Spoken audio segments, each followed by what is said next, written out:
I'm Steve Call. I'm the president of the New America Foundation. Thanks for being with us this morning. I hope we're going to have a really rich and informative discussion about an event that none of us would have expected to be discussing together a year ago.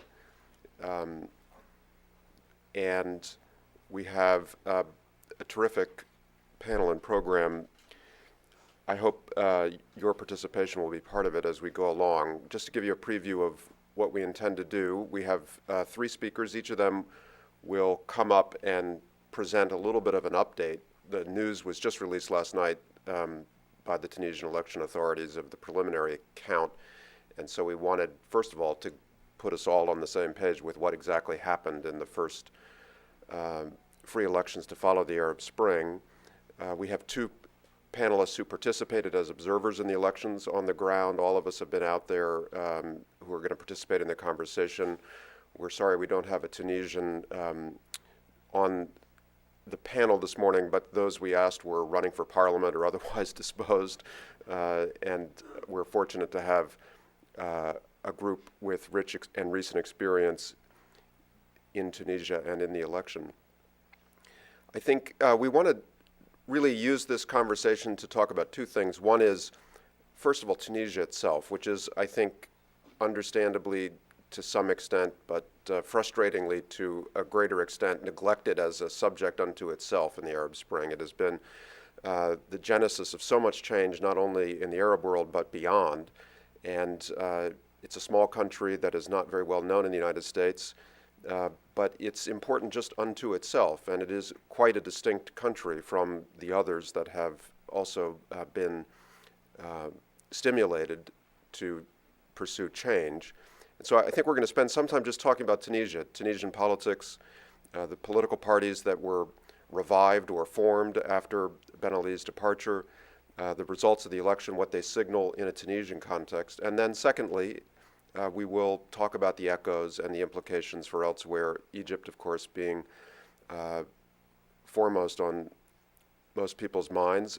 Its moment in the sun, comparable to the free and long awaited lines that formed around polling stations in Tunisia, seems delayed. But the events in Tunisia will no doubt create both models and pressure for Egypt that we should reflect on together. And I'm sure the panelists will have many more reflections than I can articulate beyond Egypt and elsewhere in the region.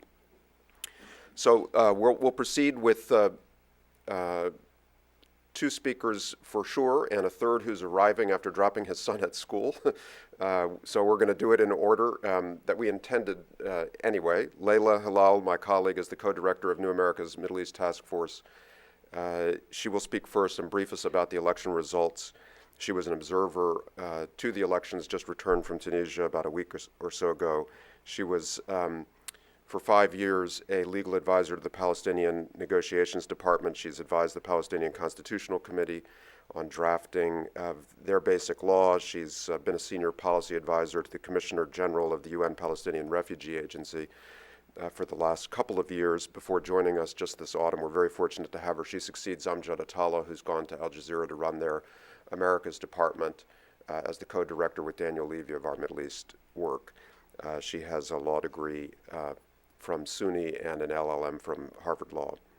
I'm going to introduce Stephen, the executive director of the Project on Middle East Democracy, who will follow Leila now. He was previously the director of advocacy there and has been traveling back and forth to the Middle East thinking about a transition of this type for 6 years or longer.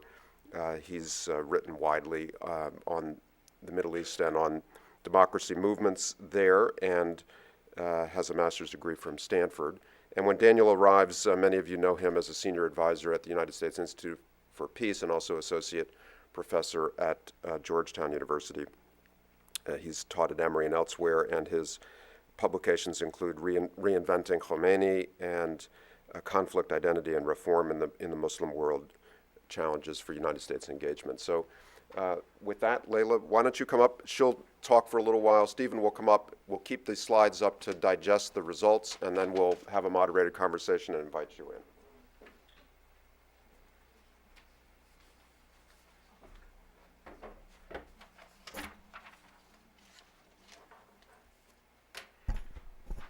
Okay, so welcome everyone. I want to begin by commending the Tunisian people for what was a very successful election.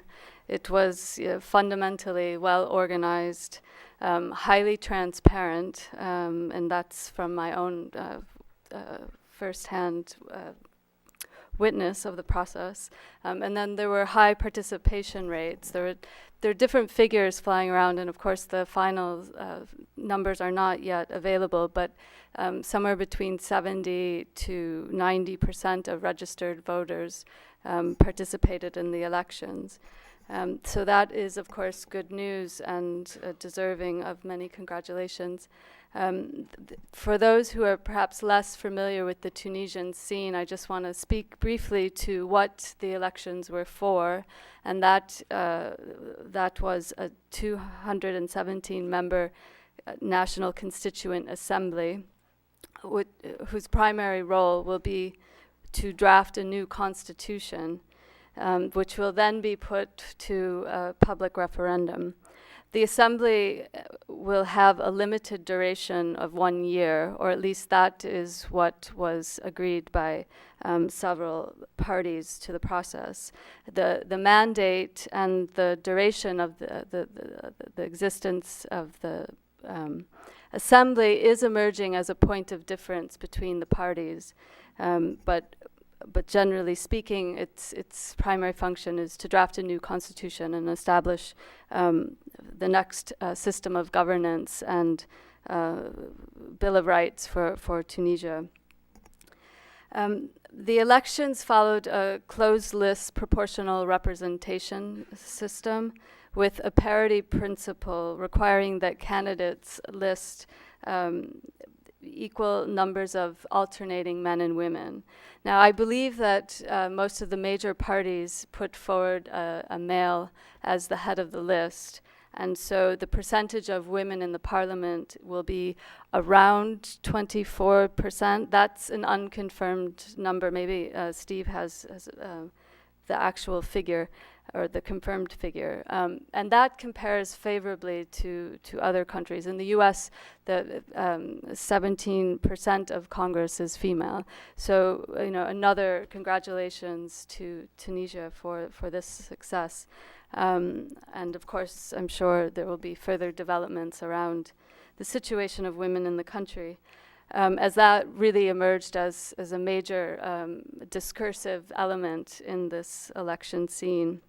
Now, there were a proliferation of parties and independent lists for candidacy in this election. There were 80 formal parties. A total of 1,600 lists were submitted with 11,688 candidates.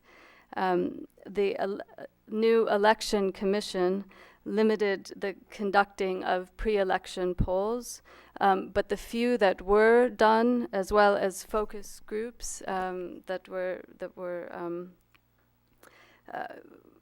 gathered together by organizations like NDI, showed that the public was very confused by what was an extremely complex candidacy.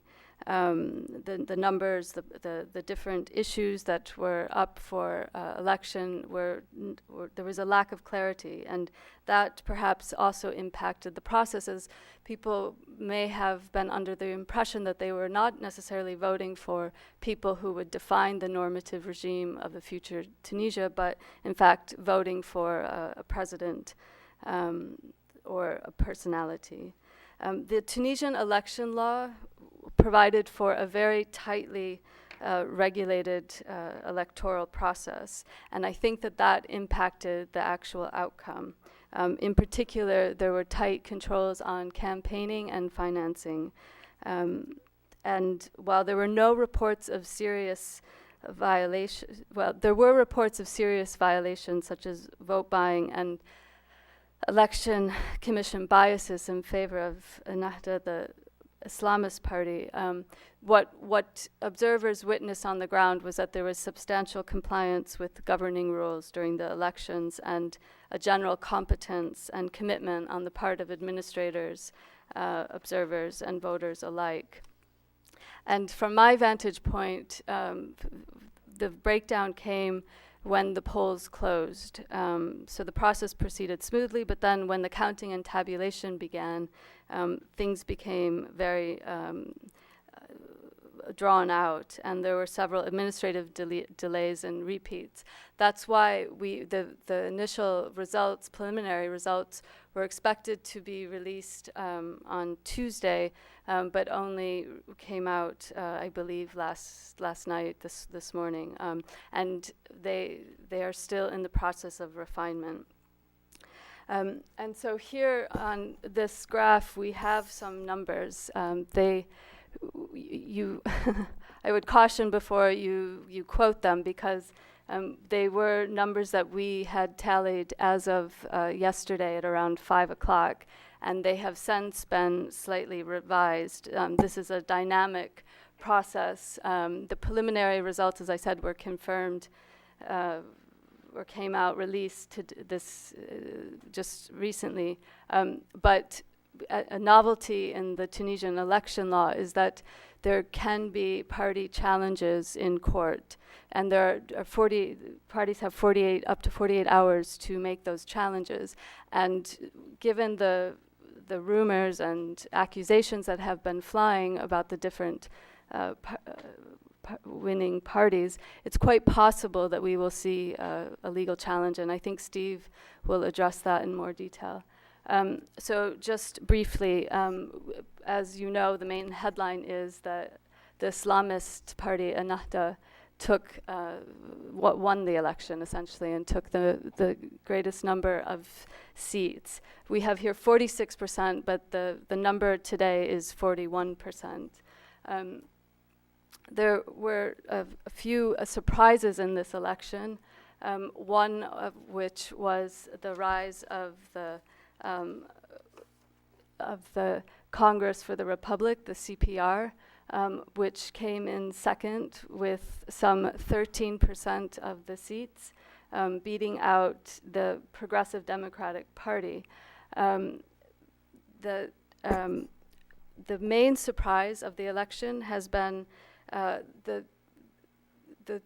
around 10% win of Arida Shabia, which is led by a very erratic, enigmatic character from the interior of the country. He has been subject to great ridicule on social media, and the Election Commission has actually revised downward and canceled a number of the lists due to what I believe are violations of the financial regulations. But in response, there have been demonstrations in the leader's hometown of Sidi Bouzid, because people are perceiving an imbalance in the treatment of the party. And I'll speak a bit to what this means in a minute. Etekato is a centrist party, a social democratic party, and they came out with around 10-11%, which was as expected. The PDP, the Progressive Democratic Party, was a party led by a long-term critic of Ben Ali. It's a secular leftist party. It was expected to do much better than it performed, and we can talk a bit about implications of its poor performance.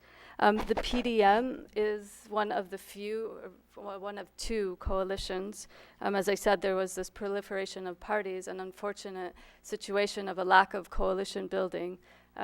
PDM attempted to pursue that coalition. It did not have a wide inclusion of parties, and its very strong secular positions led it to come out with 9% or approximately 9% of the seats. And then we have Al Mubadara and Affect Tunis, which are parties that were either perceived to be or actually aligned or associated with the former ruling party, and they had a collective outcome of around 5% of the vote. The Tunisian Workers' Communist Party is a very popular party, and as those of you who may have followed the revolution, we know that the syndicates, the unions, were quite responsible for for driving this revolution, at least in its early days. Yet it did not have strong appeal in the elections, and I think that that's an interesting dynamic that we may want to discuss. So what do the surprise results tell us about the future directions of the country? What will be the future priorities? I think that there are four factors that are important when trying to sort of deconstruct the results. One is the factor that the impact factor of the association with the former regime. The other is regionalism. Third is the politics of victimhood. And fourth factor that had an influence in this process was media access, as well as what I'll say is human resources. So let me just quickly address these points before handing it over to Steve. Several parties, as I said, were slated to do well, and there were also a number of parties that spent a great deal on campaigning. These parties did poorly. So what we saw is that the parties that appeared to have a great deal of financial support, parties that were sort of leading the debate, actually were not voted into the assembly. For instance, the UPL party, which is considered to have a lot of money, to be very closely aligned with a pro-business agenda, was expected to come out ahead, and it actually, I think, only received one seat. Tunis is also perceived to be a very elitist entity, and it also performed poorer than expected.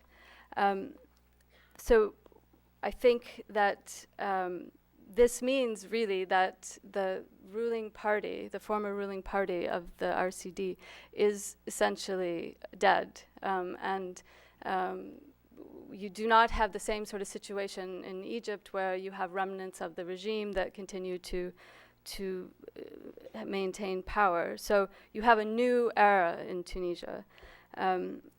And that is a positive development. Regionalism, the surprise win of Aridha is attributed in large part to Hamdi's play on the interior versus coastal divide in the country.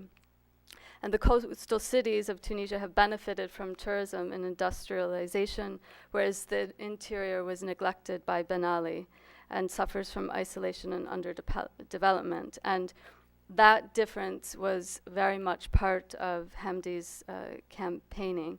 And now, as we see his list revised, there's an emerging anger within the interior against what is perceived to be elitism of the coastal areas. So the question is, of course, will these social tensions continue to play out, and how will the assembly and the new government address them? The third factor of influence was victimhood, and Ennahda, I would say, capitalized more on its position of opposition than it did on its support for religious precepts. In fact, it in its campaigning emphasized quite heavily its embrace of liberal principles, especially vis-a-vis women. Other parties who came out well also played up their victimhood. Aridha Shabia also, portrayed itself as the underdog against both the elitism of the coastal areas as well as against the former regime. So I think this victimhood card will only sort of be a powerful tactic for parties for only so long, and eventually substance will come out over symbolism. So the last influential factor that I want to note is the resources and media access. The Election Commission restrictions on campaigning gave Ennahda an advantage. Ennahda was very well organized and extremely tactical in its campaigning. It relied less on money and financing and more on family and personal networks. It engaged in door-to-door canvassing. It had observers in literally every polling station. So they took advantage of the competitive electoral process and won. Many of the liberal parties complained of national media bias, and there were many reports that the Electoral Commission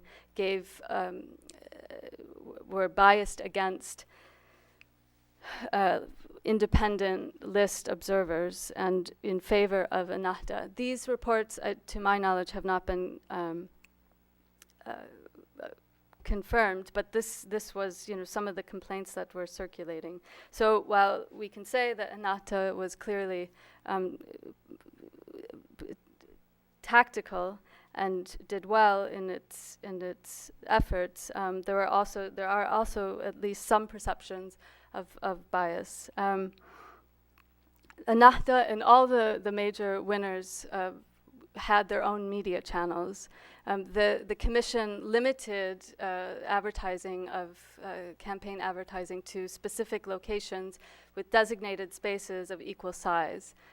So those who had independent media sources or private media sources also were able to claim advantage. So I think in a sense, while we see Ennahda coming out with a very large chunk of seats, a question remains as to whether or not the next election in a year's time for a new government, if in fact it happens in a year's time, whether or not the independents will think more strategically about how they approach the elections, and whether or not Tunisia will revise its campaigning and finance rules to equalize the playing field to get more of these independent voices out. So with these comments, I'll turn it over to Steve.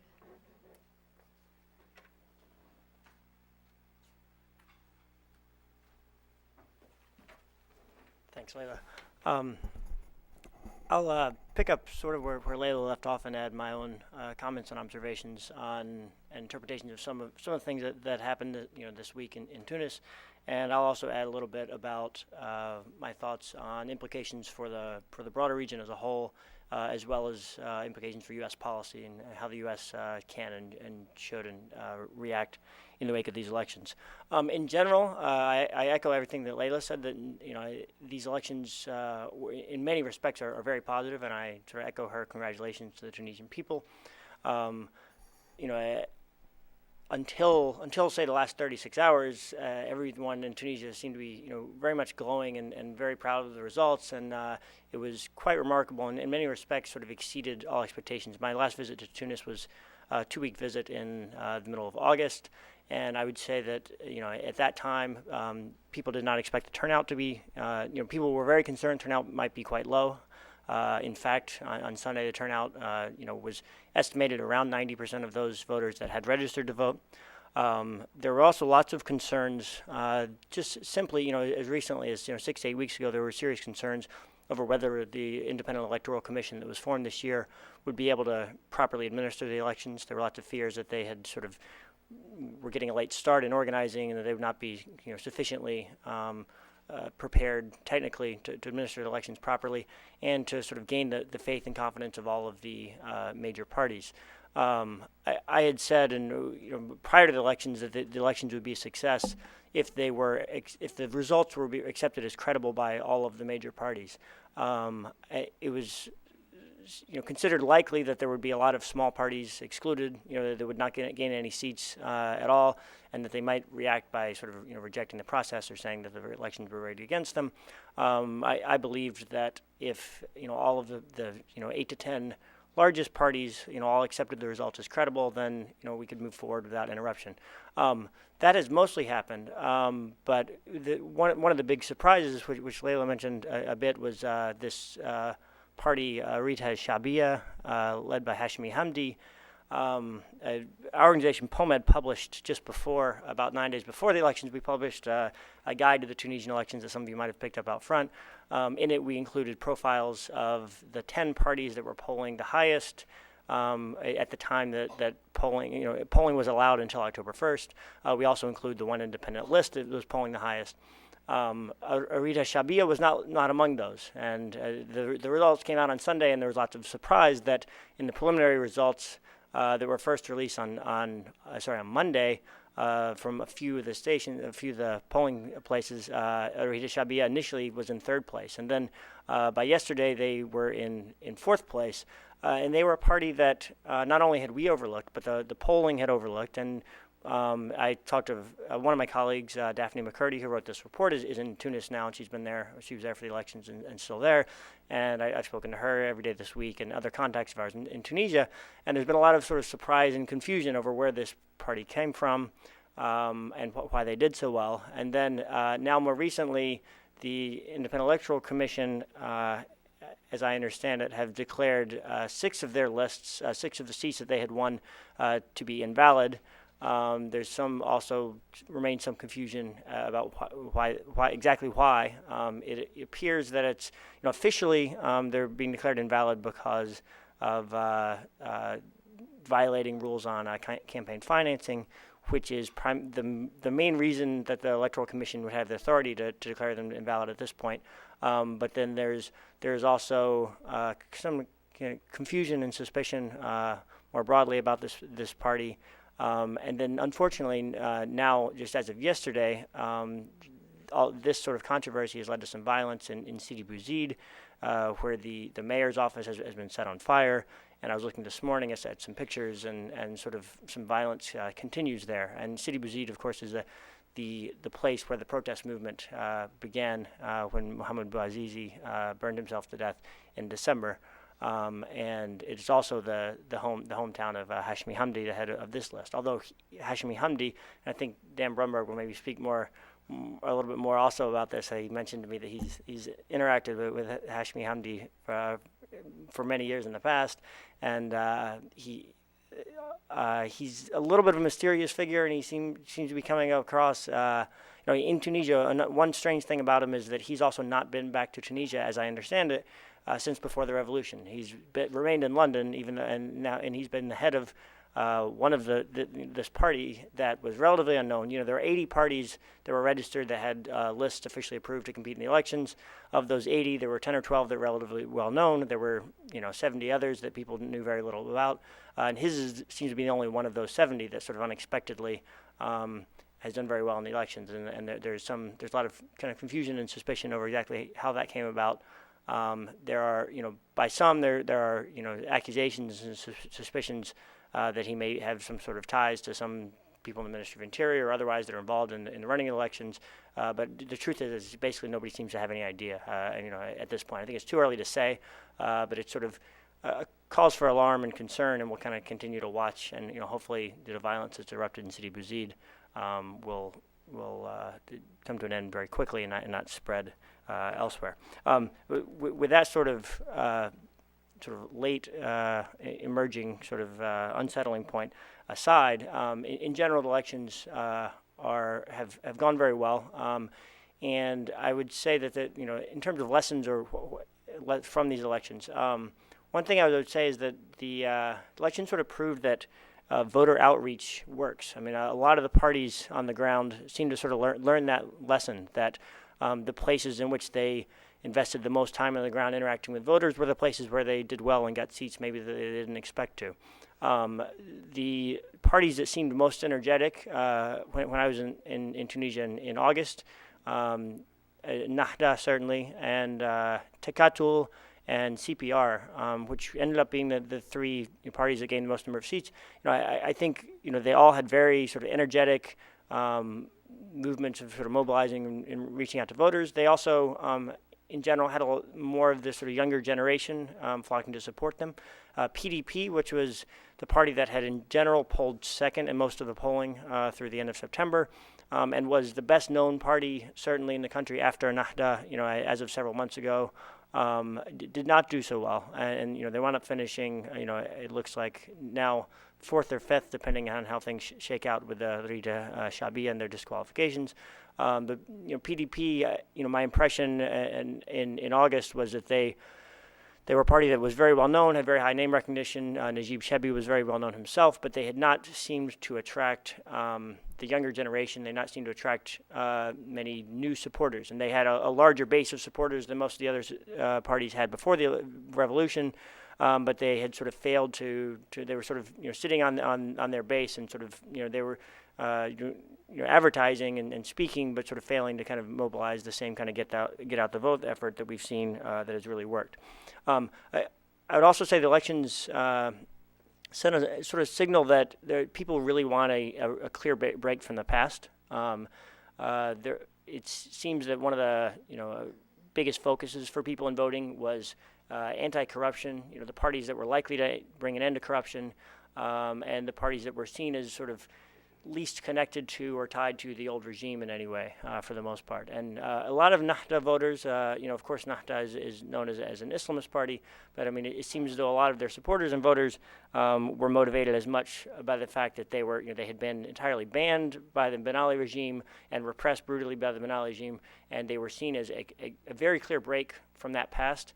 And they generally are perceived to be, a party that is whether people agree with sort of their political agenda, they're respected as sort of, having integrity and not seen as being corrupt. And that's a quality that's perception that you'll see in some of the other countries by the Islamist parties as well. And I think that's a big part of their success. And I think it would be too simple to accredit their success to a desire by the Tunisian population primarily to be governed by a party rooted more in Islamic values as opposed to some of its other attributes.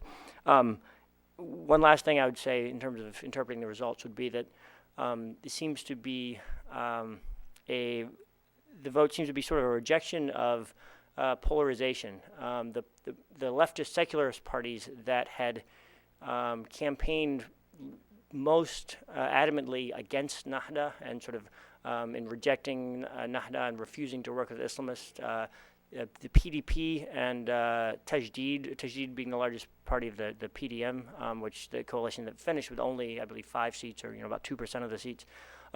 They both performed much worse than expected, and those are the two parties that, really a lot of their campaign kind of rested on kind of rejection of Islamist politics and rejection of Nahda and swearing to their supporters that they would not cooperate with Nahda and they would not enter a coalition with them, etc.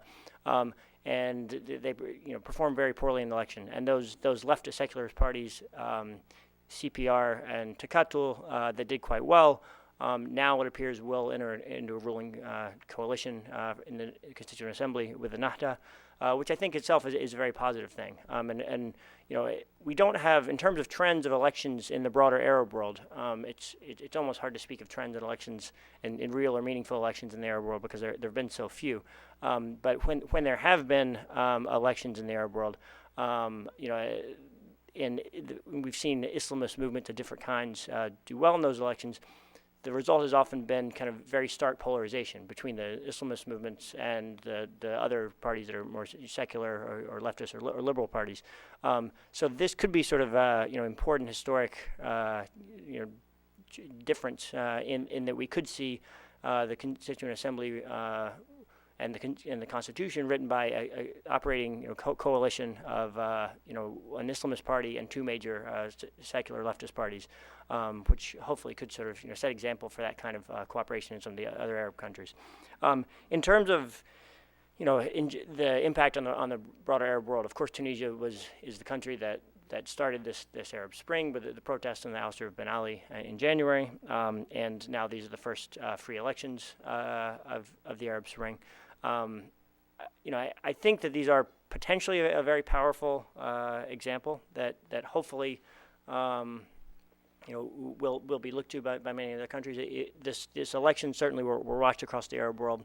I actually just returned. I just arrived about 12 hours ago from Egypt, from where I was this week, and it was the second time this year that I've been in Egypt while Tunisia has experienced historic milestones. I was in Cairo when Ben Ali stepped down on the 14th of January, and at that time, Cairo and Egypt was sort of very energized, and everyone in Cairo was talking about the revolution in Tunisia and Ben Ali stepping down. On Sunday, I was actually somewhat surprised and disappointed a little bit that Egyptians were not sort of captivated by the Tunisian elections as much as I was, I think, and they weren't drawn to them the degree that I would have hoped, and not at all the way the elections in Tunisia didn't seem to capture the imagination of the Egyptian people the way that the revolution did in January and the ouster of Ben Ali. Nonetheless, everyone in Egypt was well aware of these elections. Egypt, of course, has their own elections, their parliamentary elections coming up in about a month. And I think there are many things that Egypt and other Arab countries could learn from the Tunisian elections. Unfortunately, I'm sort of less optimistic about Egypt's upcoming elections, although they're still a month away. There's lots of signs that they're not going to be as freely or fairly conducted as the elections in Tunisia. In general, the political environment now in Egypt is much less open and free than in Tunisia, where in Egypt you have a military council that's sort of being heavy-handed and trying to really steer the process. In Tunisia, I think Tunisia, for the most part, had the good fortune of having a relatively weak technocratic interim government that's been in charge, that's been managing the transition throughout the year. And it's an interim government that had really no power of their own to protect. In Egypt, you'll see that the military that's in charge is trying to really steer the political process and the political transition in such a way to protect their own power. In Tunisia, the military is much less political, and you didn't really have bodies in charge of this process that are trying to steer things to their own result. Now, the flip side of that, the sort of downside of having a relatively weak government in charge during the interim period, is that now, as some controversies start to emerge regarding disqualification of candidates from Arita Shabia's list, and now some violence start to erupt, and there's some questioning of there may be some questioning of the decisions that are made by this electoral commission. There may be, and a stronger body might be able to get through that sort of thing more easily. So we'll see, in the days ahead, what happens in that respect. The last thing I want to mention is in terms of what this means for the United States and U.S. policy. In general, I would say that Tunisia's elections and Tunisia's transition poses a real opportunity for the U.S. Tunisia is almost unique in the Arab world in that. Across the different lines, the Islamist party, the secular leftist parties, all the different groups you talk to in Tunisia, there seems to be a rather unusual consensus in Tunisia about wanting to see a stronger relationship with the United States. That contrasts very strongly with many of the Arab countries where most discussions of the United States revolve around unwanted influence, and they want the U.S. to be less involved, and they're afraid of the U.S. interference. In Tunisia, that people want very much to see a strong relationship with the United States, including the Islamist Nahda. Some in most other Arab countries, the Islamists are sort of seen as opposed to American interest and or values. In Tunisia, the U.S. particularly looks good to many people. By contrast with France, the U.S. and France are often seen as sort of the two big powers that are, perhaps likely to play the biggest role from outside in Tunisia. And the French, in many eyes, were very tarnished by their close associations with Ben Ali. In some respects, as the U.S. is viewed in Egypt with our close association with Mubarak, we're not tarnished in that same way in Tunisia, but the French are. And the French, during the protest, the French foreign minister had made comments about perhaps sending French police to Tunisia or to help train the Tunisian police and put down the protest. Those comments after Ben Ali's ouster led to the French foreign minister being fired and replaced. And the Islamist party in particular, Nahda, very much sort of is very suspicious about the French and the French very strong tradition of secularism, and the French ties to some of the secular parties, including some that fared very quite poorly in these elections. And the United States involvement and support is generally quite welcomed.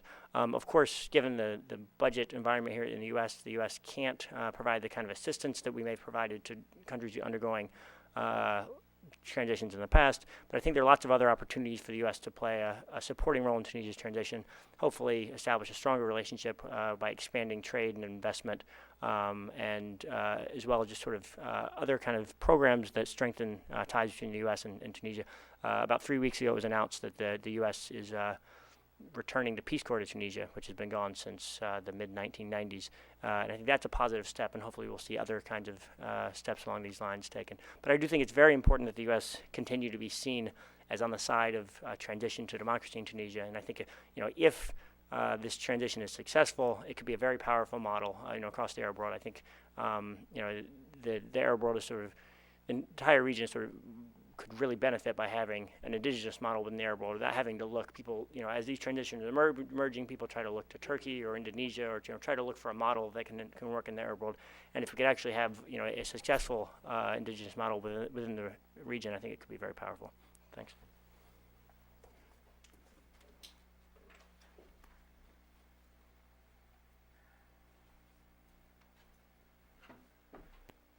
Well, thanks, Steve, very much for inviting me to this important meeting this morning. I want to say that, as mention was made of me getting my son to school, that the operation was a success this morning.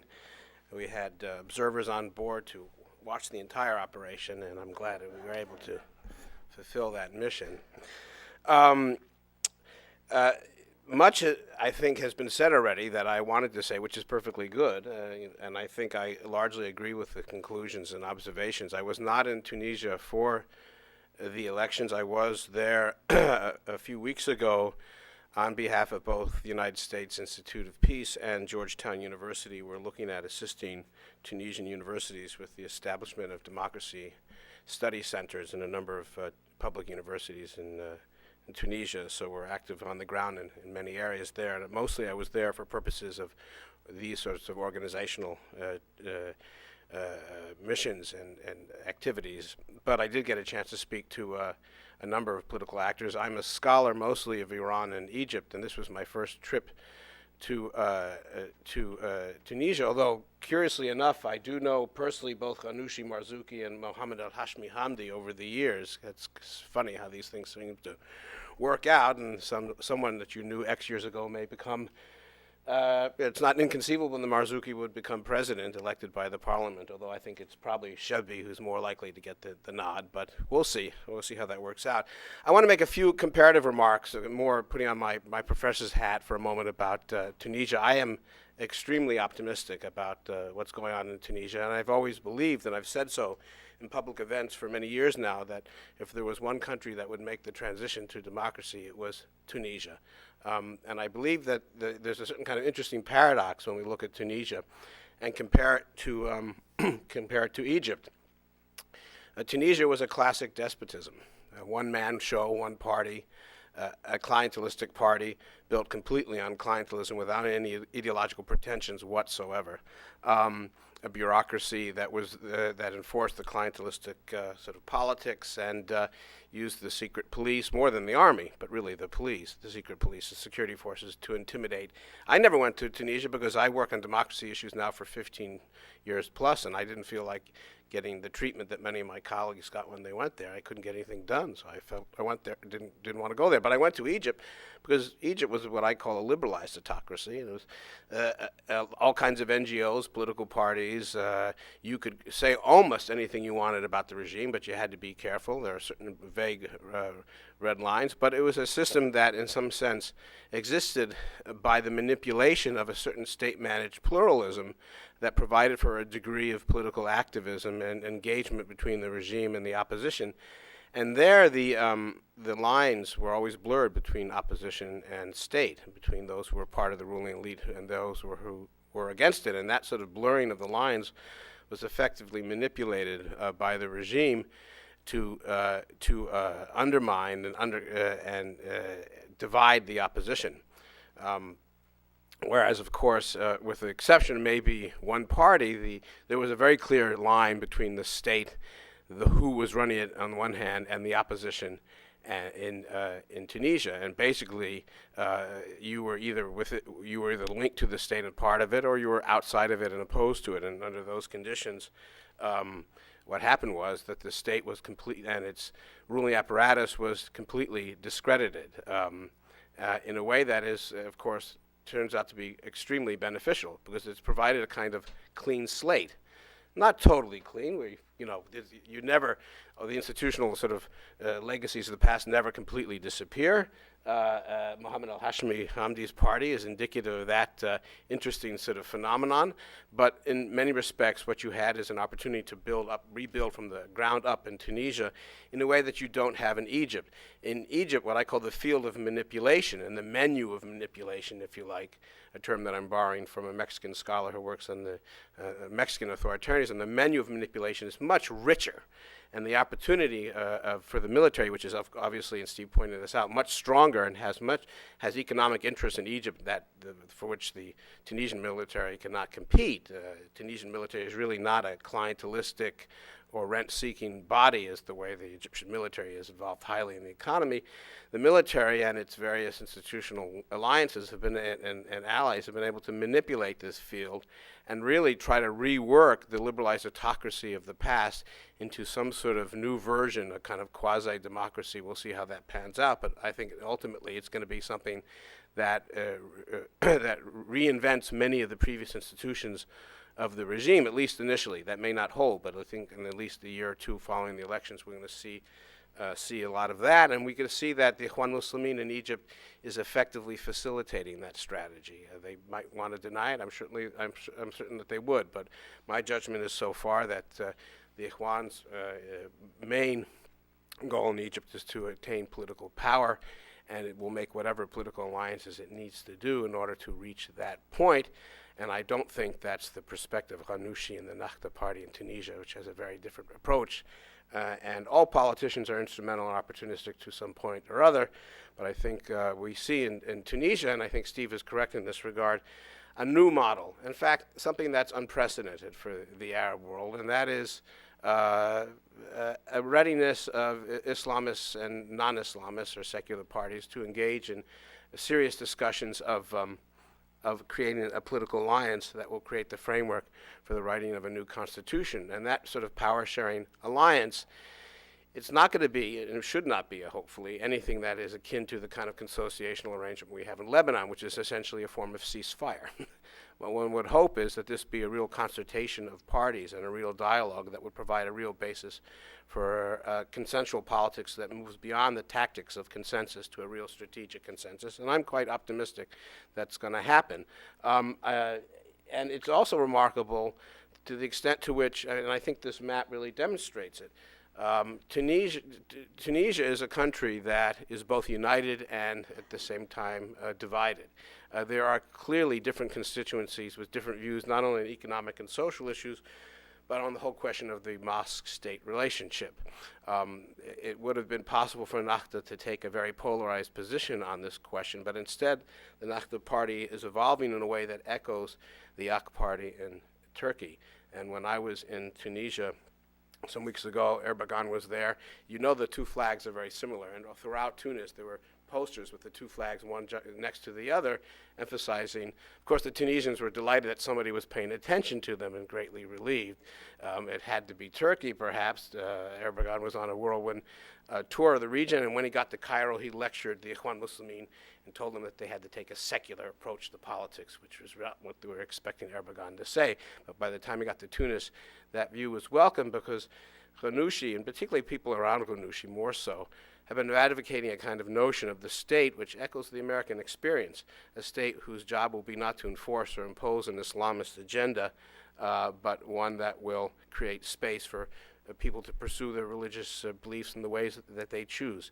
Now, from the point of view of the secular groups, many of them think this and believe that this kind of kind of neo-modernist position, if you like, is simply subterfuge. They were very concerned that this was un double langage, a double language, being used by the Ghanouchi to essentially deflect concerns from the modernist, liberal, secular camp, and that as soon as the party gets into power, it would reverse that policy and impose a much more stringent kind of fundamentalist approach.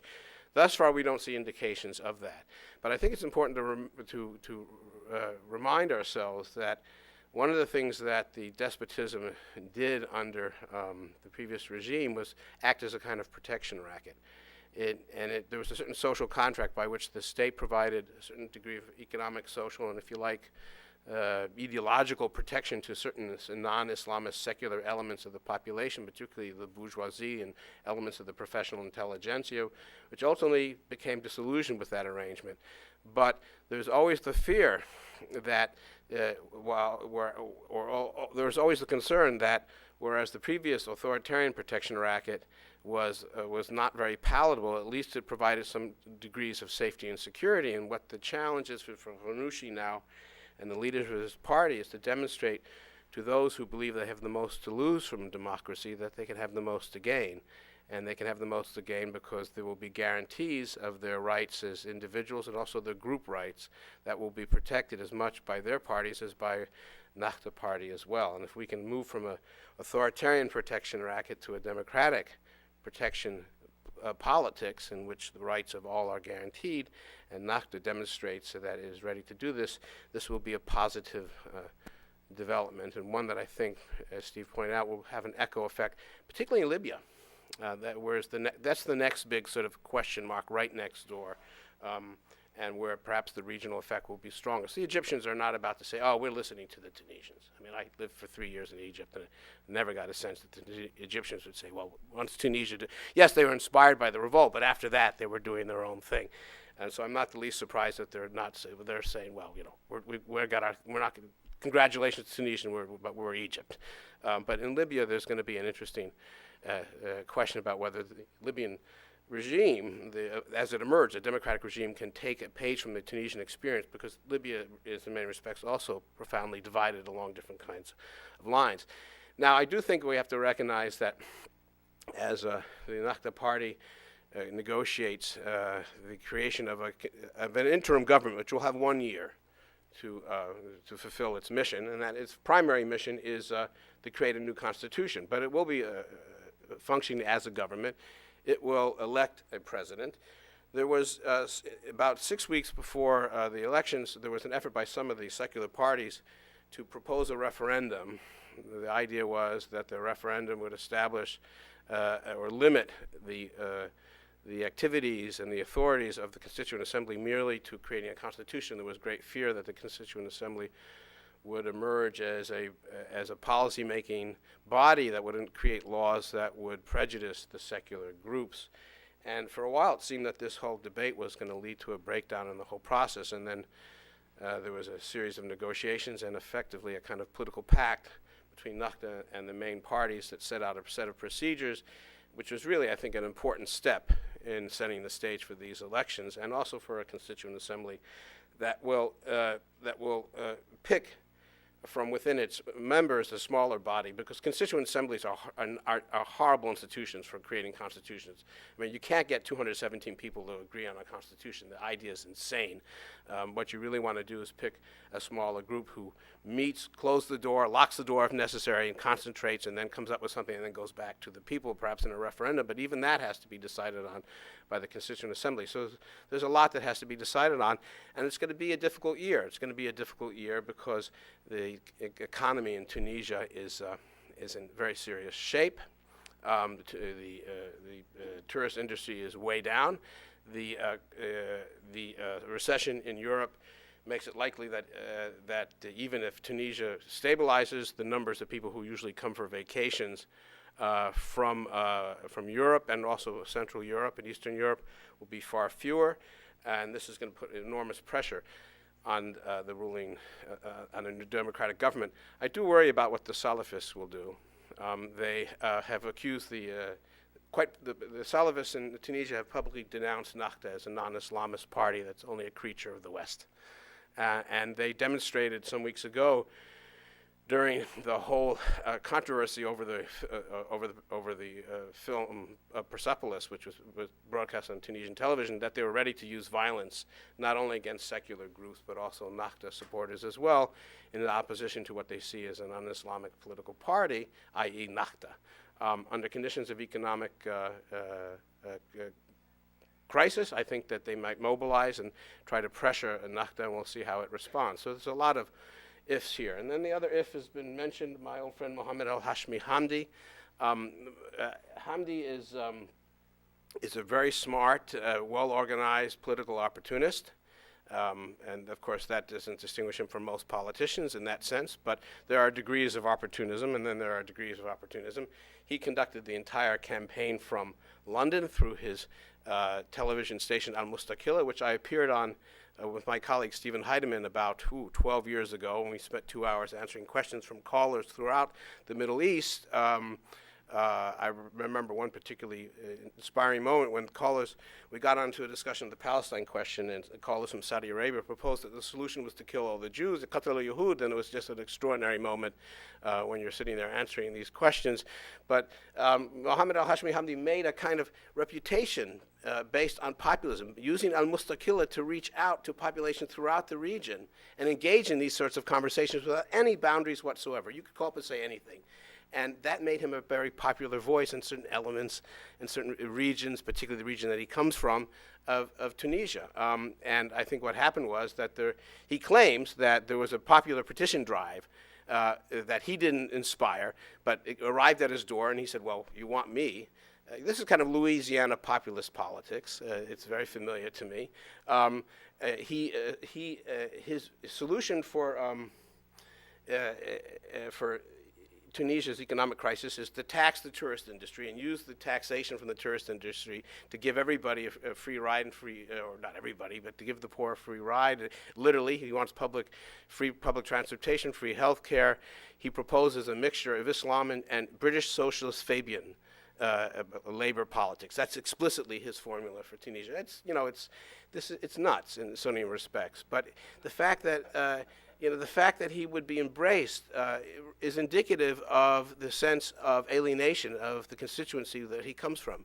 And everybody knows as soon as you leave Tunis and you go into the countryside, you're in a different world, a world that has been left behind by the so-called Tunisian economic revolution in large part.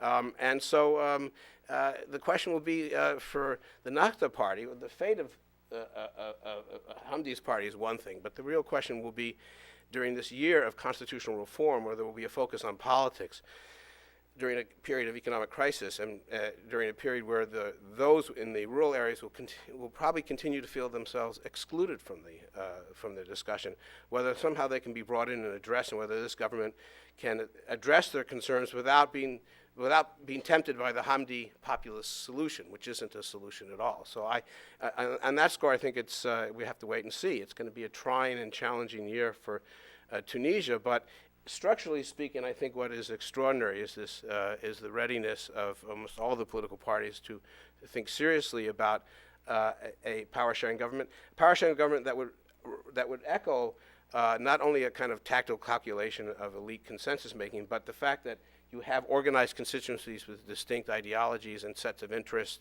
and while the non-Islamist opposition is fragmented, I do think that the fact that they were able to organize their base of support so quickly under these conditions is indicative of the maturity of the Tunisian electorate and the capacity to make a transition from authoritarianism to democracy in a relatively short amount of time. And I therefore remain very optimistic about what's going to happen. Thank you very much. We can have the screen come up. We'll have a quick moderated conversation, and then we'll turn it over to your questions. I have to apologize in advance. I have to run and catch a plane at about 15 minutes, and Layla will then moderate the questions from the audience. But those were three very meaty presentations, and I don't want to repeat them, but if I could ask you when replying to my questions to keep your remarks very brief. Let's tick through a few questions that you set up that we could address in a little more depth. The first one I think I wanted to dig into is the regionalism theme that both Dan and Layla raised. Obviously, this was a revolution of the South and the central areas, the deprived areas against the coast. It started in Sidi Bouzid. It spread. The people who sacrificed themselves in front of the police and in front of the secret police early in the revolution were unemployed young men in excluded regions. And then they occupied the Kasbah with the help of the labor unions and forced the change that led to the plan for the elections. And I guess my question is, who represents them? If it's our friend from London, that doesn't seem like a very sustainable answer. If it's the case that the labor unions perform poorly as a political movement, then where will the future included politics of the excluded who started the revolution really come from, do we think? Anybody have an impression of that? Layla? You observed in some of those regions. Can you hear me? Yeah. Okay. Well, I just in response, I want to say that there were high participation rates, but women, it was particularly amongst women, the elderly, and the male youth were conspicuously absent. And so Where were you exactly? Well, I was in Siliana, which is, a part of Tunisia that's like Sidi Bouzid. It's the interior that's underdeveloped. There's high unemployment. I mean, you have to remember that Tunisia has invested a lot of money in education compared to the other countries of the region. And so you have a highly educated male youth population who are engineers, who are have professional backgrounds but have no work. And their main issue is the discrepancy between their knowledge and capacity and their opportunities. And they are alienated, and it remains a big question as to how they will be brought in. And I don't think that the options in this election resonated with the youth. And what about the unions and the syndicates? This is the very interesting question. Why is it that the unions were not influential in this election? And I can only sort of observe around the question, and I'll try to have other people's answer more precisely. But you have to remember also that the revolution started outside of Tunisia and was propelled forward by these unions in these interior areas. And it was only later in time that it reached Tunis and finally brought down the regime. And that transformation happened a bit through social media, but primarily the revolution was carried forth on the ground with people who don't have access, who are not involved on the internet. And perhaps the elections were very much a debate between the Islamists, who don't appeal to the professional unemployed classes in the interior, and those more elite elements who were able to mobilize along secular lines through the social media. So I think it's a question, and I'm not sure how to One answer it. observation you're offering in response as well is that the unemployed, the professionally unemployed, which is a pretty good phrase to describe them because they are registered and almost they have a kind of identity politics of being young and unemployed and from the excluded region. They were not in line at the polling stations that you saw? No, they were not. I mean, this is my observation, so we have to get the numbers, and these numbers will be important. But they were not, and they were on the sidelines approaching us saying, we're not voting. They're the ones who are saying that there's a lot of vote buying. They're the ones that were complaining of bias. They did not feel included in this electoral process. Well, if that's substantial, then it's a fault line to watch. Right. Dan, do you have? Well, the Tunisian labor union that had existed on the previous regime was a corporatist labor union. Right. It was controlled by the regime, but it provided an umbrella for a multiple set of different streams of interests, none of which were clearly defined. And there was expectations after Ben Ali's fall that the union would be in a position to organize a party that would represent these interests. But what happened is, as soon as the party system opened up, it was clearly demonstrated that the union could not make the transition from a corporatist structure to a party politics structure. And what happened is its base fragmented and went in different directions, which I think is unfortunate, but that's the way it's worked out. And so you don't have, and also there was a lot of score settling. I interviewed a lot of labor leaders when I was in Tunis. There's been a lot of score settling that's arisen out of those years of the co-optation of the main labor federation, which also sort of undermined its leadership. So maybe down the road it will be able to recapture, or the existing labor parties will be able to recapture some support. But for now, that voice has been really fragmented, and that's made it much more difficult to represent these disadvantaged elements of the population. I mean, that sounds right to me. My own impression was that the federation, the labor federation, was a kind of tent under which all Yes. opposition politics played out. So when its role as a sort of shadow place for legitimate opposition politics or legal opposition politics collapsed, was no longer necessary, then real politics and diverse politics sprang up where the tent had been. And also the leadership had been co-opted and was regarded as collaborationist. And the other thought that I had looking at that pie chart was that, and you see this in the aftermath of a lot of collapsed despotisms, that those who had the most credibility, who suffered the most, Layla called it the politics of victimhood, but these were real victims, obviously. The Islamists, they took the brunt of the torture and the long imprisonments and the isolation. And there's often in the first wave, it's those who suffered the most who are immediately rewarded. Certainly Mazurki, I guess, because he had suffered in exile and had been a friend of the Islamists and had defended them when it was highly risky and unpopular, may have benefited to some degree that people didn't predict. Whereas the PDP was seen as a bit more collaborationist even in opposition. React to that? Well, Marzouki was always totally outspoken, and from his base, sometimes in Paris, sometimes in London, he was part of the Tunisian human rights movement from the start, and was a militant in that regard. Even while many of the Tunisian human rights movement leaders were suspicious of the Islamists, in principle they defended the right to human rights, and so that's the basis for this sort of entente between him and the Nakhta party. Right. Yeah, and I agree that, you mentioned PDP sort of being seen as more co-opted. I think that's definitely the case, and especially the case now. I think they're viewed much more that way now than they were before the revolution.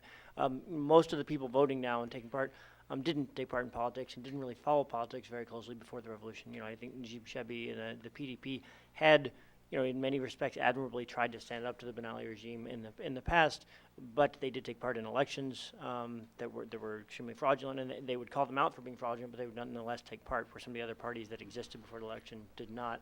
And then after the revolution, I think they came to be seen as, by people who hadn't followed things very closely, as sort of a remnant of the old era. Right. So we should talk a little bit about Ennahda, but before that, just one question about the rally, the old ruling party, the clientelist network that Dan described so well. I mean, for those who don't know, Tunisia, it had 1 million members. It functioned like a communist party in the old Soviet system, in the sense that membership was present in the workplace, promotions, and all kinds of status in institutional life required party membership. But it lacked an ideology. It was hollowing out in the center, but it was a very brutal network when it wanted to be. 1 million members in a country of what, 7 or 8? 11. So a pretty substantial 10%. And then it melted away.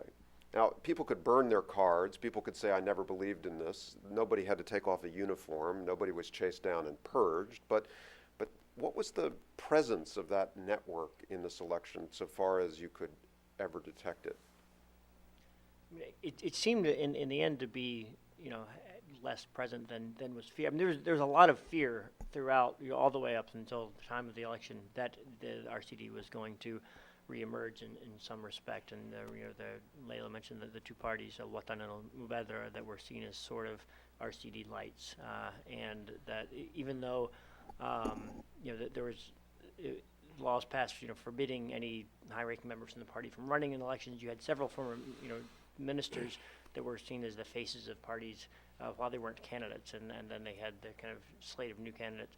But in general, they have performed very poorly in the elections, and in general, as was mentioned, this was seen as sort of a real rejection of that cadre. Now, I think there would still be some anxiety, particularly, we should remember that these elections are not for anything permanent. Therefore, Constituent Assembly that will be in place for a year, and it will be write a constitution. Then there'll be elections to permanent bodies, presumably a parliament, roughly a year from now. And if the huge challenges facing Tunisia economically, if there's not some progress seen, if there's not confidence earned by the people in the next year, we could see sort of a rejection of the parties that did well this time, and some would, there will remain some anxiety that some of the old, elements of the RCD and the former regime may return, try to return if the new actors that have come to power now are not able to deliver. Right. And sorry, did you want to say something, Dan? Well, I'm just going to say that the Nahda party has its distinctive features. We've been talking about them today, but there is one factor, structurally speaking, which is similar with other Islamist parties. It has a kind of modernist political leadership, but on the base, it has a younger population whose patience will be stretched, and for whom the plane of identity politics is an attractive option. And it's not easy. I mean, Ghannouchi, for the last few months, has been under continuous criticism from elements within his own party, what we might call the more fundamentalist line about his own politics and about where he's taking the party. And that is also the case for the You mentioned the Salafis. Did they organize as a political party, or did they just throw rocks and demonstrate? They're mostly demonstrators. I don't know if they had any party representation. I didn't think so. But you see, I mean, acting outside the party network, they can mobilize large numbers when they want to, and they could put pressure on Nahda. And given the fact that there's a stream within Nahda that has a certain sympathy for the Salafists, that could also undermine the capacity of the party to lead. So before I turn the microphone over to Leila and head for the airport, I just wanted to ask a couple of questions about Nahda.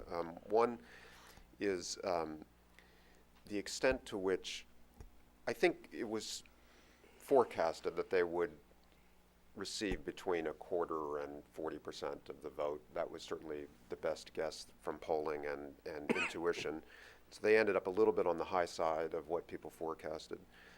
They self-constrained in terms of their list participation and some of their strategy. They seemed careful not to get to put themselves in a position where they could threaten the West symbolically or otherwise by winning a sweeping victory.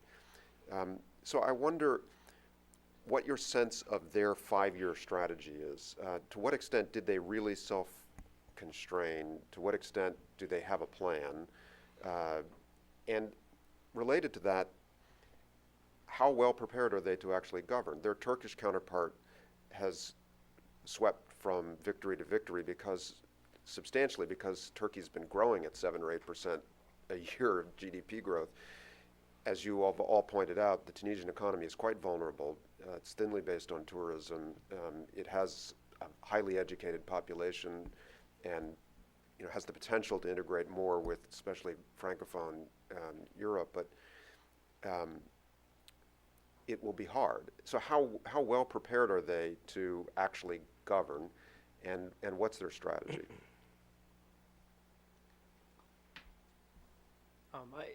As far as governing, I mean, you mentioned the AK Party in Turkey, and I would add that Nahdah's leadership is very close to the AK Party in Turkey, and the AK Party had dozens of, at least dozens, if not more, of kind of political experts there assisting Nahda with their sort of campaigning, their organizing, their mobilizing, and they will continue to be advising them on sort of the challenges of governing. And Nahda looks very, very much to the AK Party in Turkey as an example, not in terms of thought or ideology, but just in terms of the practical ability to govern effectively, and so that.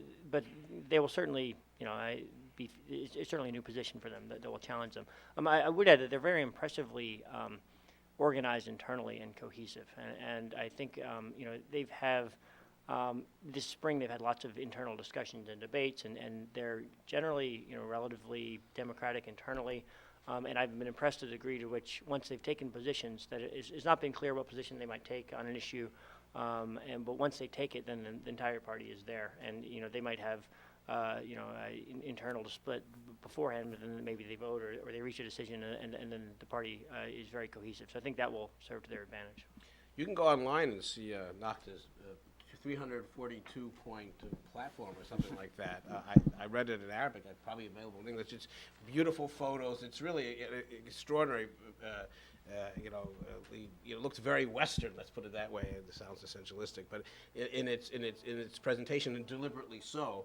On economic issues, it's also, for the most part, pretty liberal. I mean, economically liberal. And one of the things that Ghannouchi has done since the election is try to reassure the Tunisian stock market, which was plummeting after the election, and that's the dilemma he faces, because you cannot solve the economic problem that Tunisia has faced through the kind of populist Hamdi economics proposed by his party, but you have to address the social issues, and how Ghannouchi and his party navigates through that thicket is going to be an interesting question. Great. Layla, I'll let you, if you want to stand up or sit there and take questions from the audience. Thank you all for being here. Thanks, See you. Steve. Safe flight. So we'll open it for questions in the front row here. Please, go ahead. My name's Li Yang. I do wonder if you can address some of the issues that, as compared to the United States. First is whether those candidates have the really public interest in mind, and whether the candidate or the election result will be really manipulated by money or by corporation, or if they are elected but they don't listen to the United States, whether the elected official will be exiled in Haiti or in the United States, where they will be evicted and their house will be taken, and then maybe even the false influence, unjust influence. Let's say, for instance, maybe officials or CIA or sheriff, they will create false rumors like a drug addiction or something of that sort, and or they were evicted, even take the candidate's property or their house. Thank away. you. I think the question is, what is the risk of corruption?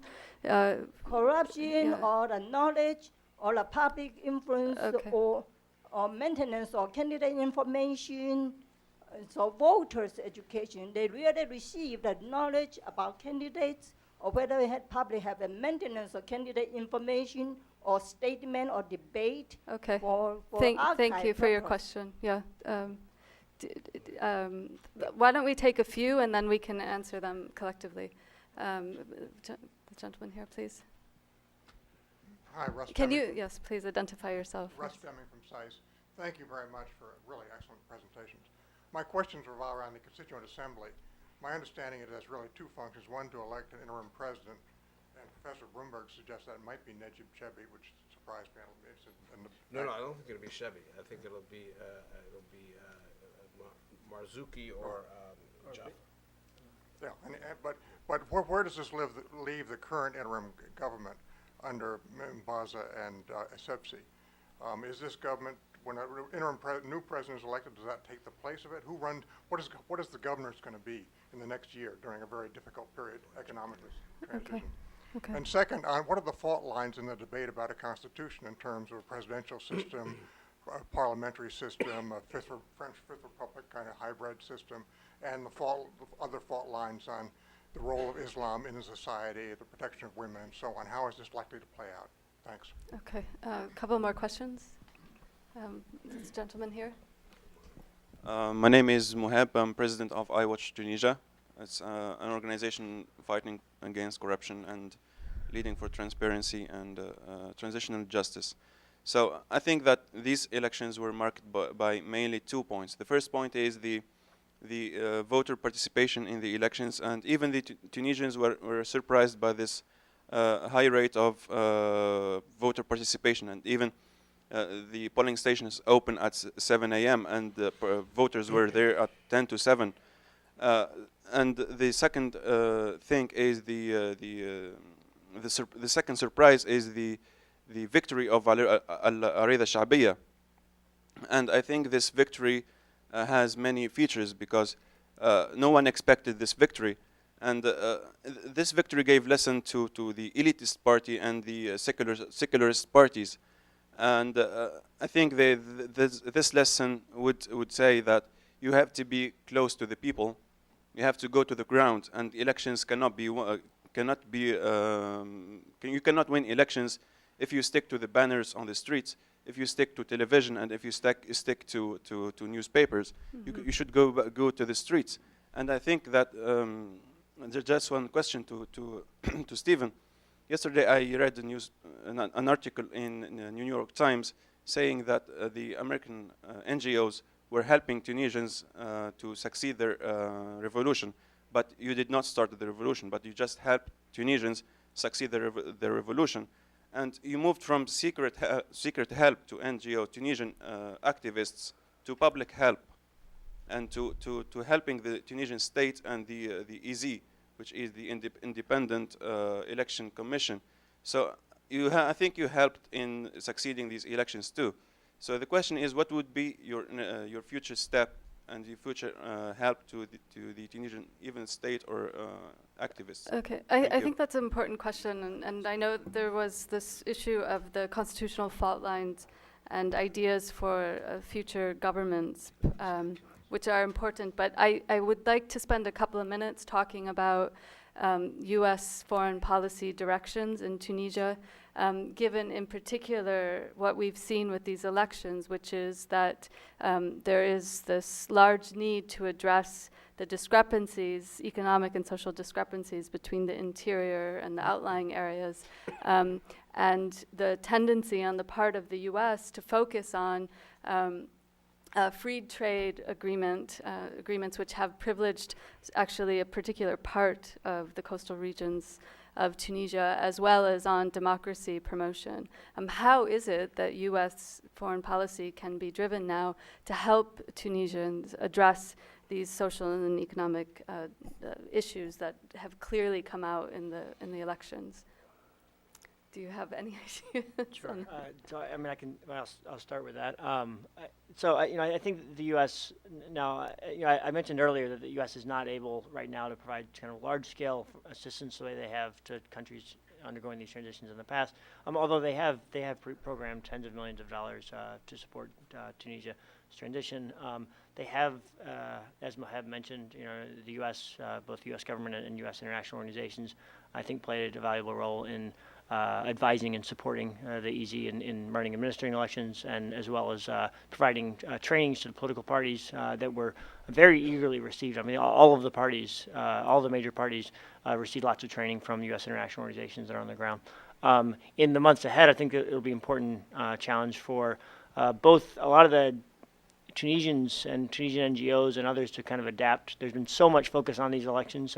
Most of the NGOs that have emerged were election focused in one way or another, either on election observation and monitoring, which hundreds of Tunisian groups were focusing on, and civic education and voter education about the elections. There'll have to be a quick sort of adaptation in finding the new role, and NGOs will continue to play an important role in Tunisia, and the U.S. and other international actors will need to continue to support those.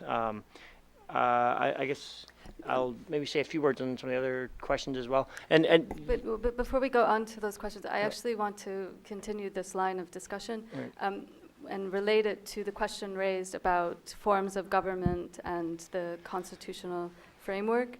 Because in these elections, in the campaigning and the platforms, there was this notion of regionalism and the notion of decentralization, and ensuring that the different regions of the country have a say and power and can affect overall policies for the regions and then also nationally. So Dan, can you say a few words to this? First of all, I want to say that when I was in Tunisia, I met many activists from iWatch, not only in Tunis, but particularly outside of Tunis in the rural areas. I was very impressed because one of the things they were trying to do was engage young people and make the politics relevant to them, so they had a sense that there was some sort of bridge between their local concerns and those of the dynamics in the city. I think that's very important, because we have a crisis of expectations here, and the kinds of structural problems we're talking about will take years to address, even if there's a will to do so, and one hopes there will be, the will and the resources. So in the interim, particularly during this coming year, you've got to find ways to get people engaged so they have a sense that they are participants, and that's easy to do in Tunis. It's much more difficult to do in groups like iWatch and others are part of that sort of activity. I would hope that they would increase those activities. Your projects on constitutionalism, on web constitutions, for example, I think that's one thing that can be done, but obviously it only reaches certain kinds of people with access to the web. So there's a lot to be done in terms of addressing the expectations. The challenge for Tunisia is to address the economic issues and find ways to develop the rural areas and have local economic development, at the same time not sort of play the Hamdi card, which is a kind of populism which could send money out of Tunisia. I mean, the neo-market sort of reforms had many negatives to them, but the solution is simply not to try to sort of undermine the private sector completely in ways that will harm everybody's interests. There's got to be a balanced approach to this, and I think the challenge is to find that balance. And U.S. economic support and support from Europe can play a role in that. So it's going to have to be a mixture of different sorts of policies to get through this difficult year, and to secure a constitution that provides democratic rights, and at the same time begin to engage on a rethinking of the economic model, which wouldn't be a wholesale abandonment of the model, but would be an adjustment of that model. If I could add also on the question about the government during this next interim period, it's expected, the only sort of really clearly defined role for the Constituent Assembly is to write the Constitution, but it's been generally expected that they will appoint a new cabinet, a new government, and as well as an interim president. The only prominent candidate that had, Najib Chebi in the PDP, had sort of publicly advocated leaving the current interim government in place, but it appears clearly that won't happen. Although I expect that some members will remain in place. Qaida Sebsi, there's some talk about him either remaining in place or being appointed to a new position in the government. Nahda, I believe a few days ago, said that they will most likely keep the current finance minister in place. I think it's part of a signal to outside investors that they're. So I think there'll be there'll basically be a new government that includes several key members will be held over during this period. Okay. We've gone beyond 10:30, but we have a few urgent hands in the air. So we'll take another round of questions. Please, go ahead. My name is Louis Cohen, Peace Corps volunteer in the 60s, a dynamic time, and in the embassy as economic counselor at the dawn of the Ben Ali era. And just back, I was there in August as well. And I agree with much of what has been said. My questions are sort of twofold. One, in terms of human and economic resources, there is a large Tunisian diaspora in Europe, some of whom are thinking seriously of coming back, and there's a lot of talent there. And in terms of resources, twofold. One, the Ben Ali plunder. How much of that is actually recoverable? I've heard estimates in the $10 to $15 billion range, both offshore and within Tunisia. And the other one is the great store of goodwill that's been built up in Libya as a result of the Tunisians' real welcome of 100,000 plus refugees and the sustenance of those refugees. To the extent that Tunisian manpower, brain power, and Libyan money can come together over the next X years, there's real potential for something good happening in the region. And on the other side of the border in Algeria, is that the next domino to fall? And how active have the Algerians been in supporting people interested in undermining the process in Tunisia? They were active in supporting Gaddafi, and I suspect they were active in supporting some nefarious elements in Tunisia. Thank you. So we'll take a question here. And in the interest of time, can you keep it just brief? I will do my best. Jim Fippard, former USAID mission director in Tunis and former president of the American and Tunisian Association.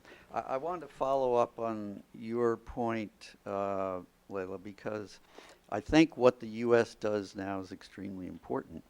And I think they could look back to the focus of the aid program back in the Bourguiba days. And there was a great interest at that time in integrating the center, the poorer parts of Tunisia with the coastal areas. That much of the assistance went there in terms of assistance to farmers, health programs in Siliana, a whole range of activities. And I think it would be important for U.S. policymakers to look back and say, you know, we really need to look back and see which policies worked so that we can work on this issue of regionalism. And I guess my question is, does anybody know what U.S. policy is, and are they looking at this in terms of the problems of regionalism? Okay, we have. Good morning, I'm Sana Karai from Tunisia. Actually, I have some comments. So the first comment that it was the first transition, I think, revolution transition from a civil state to a civil state. It wasn't a revolution against a military regime or against a communist regime, but it was against a despotic regime. And I think that we succeed such transition owing to the High Commission of Protecting Revolution and so on, which assembled many political parties and many associations and NGO. And I think that the civil society contributed to accelerate the revolution at the beginning and even to succeed a transition in a civil society. And one of the things that I really appreciated 2 days or 3 days ago, it was thanks to Qaid Sebsi and to the government, thanks to Ayad Ben Ashur, the president of this high commission, which assembled political parties and the civil society, and thanks to our state force and so on, because they succeeded to make this transition. So I think that civil society in Tunisia played a major role in this transition, and I think that we need to strengthen the civil society now to a next step, which is maturity and awareness, because to face populism, such populism of Hashmi Hamdi, we have to aware, especially young people and Tunisian people, that we have prerequisites to achieve democracy, and these prerequisites are a kind of healthy economic and right economic policies, not short solutions, and we have to make this through civil society associations and NGOs. So I think that we need the help of the United States to strengthen NGOs, civil society, and eventually public and state institutions. Thank you. Yeah.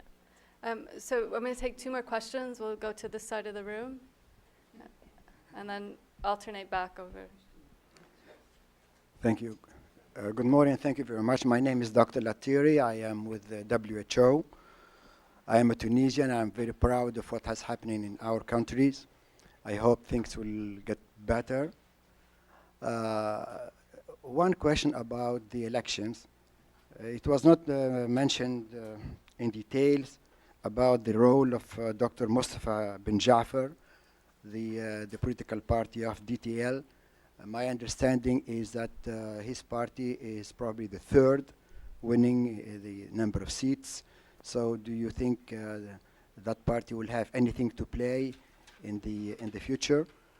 2 elements, in my opinion, played a major role in these elections.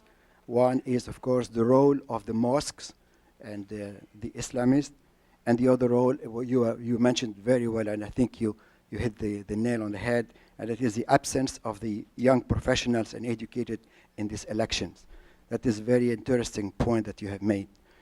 I would like to know also that, as you all of knows, one of the most element that rise this revolution is really the unemployment, especially the educated people who have studied 3, 4, 5, 6 years after the baccalaureate, and they have been without job for many years, and they continue staying there. So 1 year has gone, and not much was done already.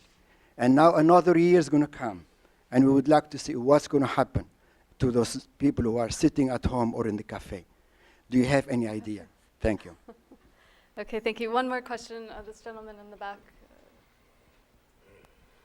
Hi, Jeff Katz. I'm formerly with the World Bank, and it's really a follow-up to the previous question. I'd like to have, if somebody could comment on what's happening socially. That is to say, are there real changes in the private institutions that were clientelist? What happens if one wants to get a permit today? Is that any different than it was a year ago? And what's happening with the institutions of government in this interim period, which may last now for at least a year? Okay, thank you. So I'm going to turn it over to my fellow panelists to provide initial answers and just keep it short, I suppose, so we don't delay people much longer. Okay, I'll quickly address several of the points that were raised. Libya, I think, is the role of Libya is extremely important, and I think there is a strong connection that's been forged this year between the Libyan people. I feel as though they kind of owe something to Tunisian people, both by sort of being inspired by their revolution, and then, of course, as you mentioned, hundreds of thousands, I believe, of Libyans came to Tunisia, and of course, Libya has lots of oil and wealth and resources that Tunisia doesn't have, and it's seen as a very important market, and economic ties there are very important. So I hope that will be an important part of Tunisia's sort of economic rehabilitation. In Algeria, I haven't seen a lot of evidence of Algeria playing a negative role or interfering in Tunisia in these months, although certainly that's been feared. And is it going to be the next domino to fall? I think the Algerian government has sort of taken a very strong stance to prevent that. I mean, Algeria, should be remembered, was actually the second country in the region to have protests this year. Before the protests spread from Tunisia to Egypt, they spread to Algeria, but they were put out kind of more brutally. The Algerian military was willing to be more brutal than either the Tunisian or Egyptian military in preventing it, and I think they will continue to be so, at least in the short term. But who knows beyond that. U.S. aid, U.S. aid is there. U.S. aid's Office of Transition Initiatives has set up a couple of offices in the country, and there is a lot of recognition on the need to kind of focus on the interior and rebuild, a lot of the less developed countries. There's also a recognition of the need for U.S. aid to support NGOs and civil society, and so I think that will continue also. Mustafa bin Jafar and Takatul, I think certainly they will play a role. I mean, it looks as though they'll be in a coalition. The most prominent members of the coalition will be Nahda CPR, the Congress for la République, and Takatul, and I think Nahda certainly wants them in the coalition. I think it's one thing I'd mention. I think it's very fortunate that and there was some mention of some self-restraint, and it's fortunate that no party, that Nahda nor any other party has a simple majority. I think that would put a lot of pressure on. If any party were to have 50% or more of the seats, the fact that it looks like Nahda currently has 41%, and they may end up with a few percent more than that. They very much want to have secular parties like Takatul in their coalition with them, so that all the pressure for the results is not put on them. In general, on kind of economic crisis, I think there's been patience. Over the past year, there's been the Tunisian population understands that their economic woes have not been remedied, by the revolution as of yet. In general, I think there's been a lot of patience in understanding that it's going to take some time. There is a risk that in the months ahead, after these elections, I think it will be important, in this 1 year period until sort of a constitution is ratified and more permanent bodies are elected. I think it's important not to see all sort of the economic problems solved and fixed, but I think it will be important to see some tangible symbolic progress, some tangible additional investment or something to give people confidence that this body's at least moving things in the right direction. Otherwise, you could start to see some unrest emerge. I'll turn it to Dan. Well, very quickly, it's impressive that Tunisia under Ben Ali didn't have and couldn't have much of an active civil society movement, in contrast to the civil society activism that existed under the quasi-authoritarian regime in Egypt. And the fact that there was so much mobilization so quickly, and that mobilization did play an important role in the initial months of keeping the revolution on track. And, and so there's a lot of energy there, and the question is how to harness it before it dissipates, because it's not going to be there forever, and how to engage it and how to support it at the same time, how to maintain its authenticity, because USA programs can come in offering a lot of money, and then suddenly it becomes a rent-seeking game, and we know the consequences of that. So we have to figure out how to have a partnership. The institutional and organizational capacity of many of these young civil society organizations is weak. They're not in a position to accept money. The issue of the simple question of bank transfers presents challenges, just to take one example. It's not a small issue. So there's lots to be done if we can figure out a partnership that can help these groups build their organizational capacity and sustainability, which is a kind of catchword that's been around for a long time, but it's important. At the same time, we have to be able to make sure that this engagement and effort to assist civil society groups doesn't come at the expense of political society, because parties are important. And in the Arab world, often civil society organizations mobilize as a substitute for political society, and that's not a formula that in the long term is good for democracy. So there has to be some partnership between parties and some division of labor. And so there's a whole set of challenging issues in that regard. And the moment has arrived, or arrived already, but it won't last that long. We have to find ways to jump on the opportunity and pursue these discussions so this energy is harnessed in the right direction. I just want to follow up with one question, and that is there another country outside of the Arab world, presumably, that we can look to provide examples to encourage this balance between political engagement and civil society activism? That's one question. And two, is there really a rethink going on within U.S. policy circles about how to distribute aid and conduct assistance in a manner that will actually address these emerging issues in the Arab Spring? So those are sort of two questions. And because the idea is to be thinking, to do forward-looking thinking in order to provide some kind of context for working through these very important questions. Well, I mean, that's a tough question. I mean, I suppose one country that did get the balance right was Indonesia.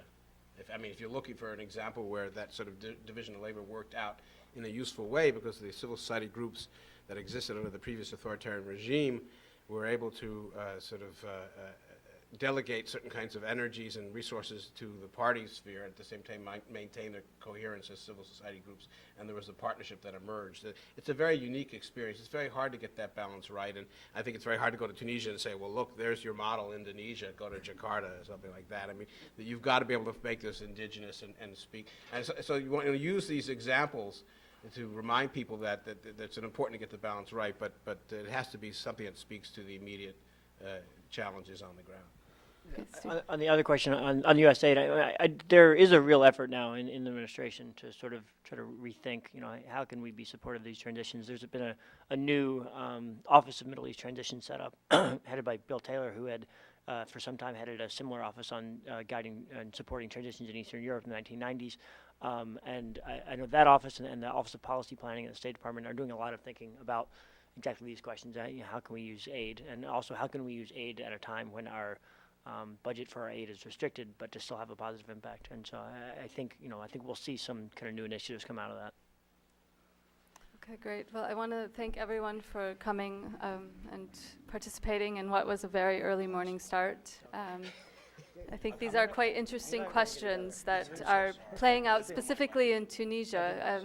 If Egypt holds its election in a month, I'm not sure that we will be having the same kinds of assessment conversations, and I suspect that the issues will be a bit more different, but so we need to continue focusing on developments in Tunisia. Thank you very much. What are you doing for lunch on Monday? Let me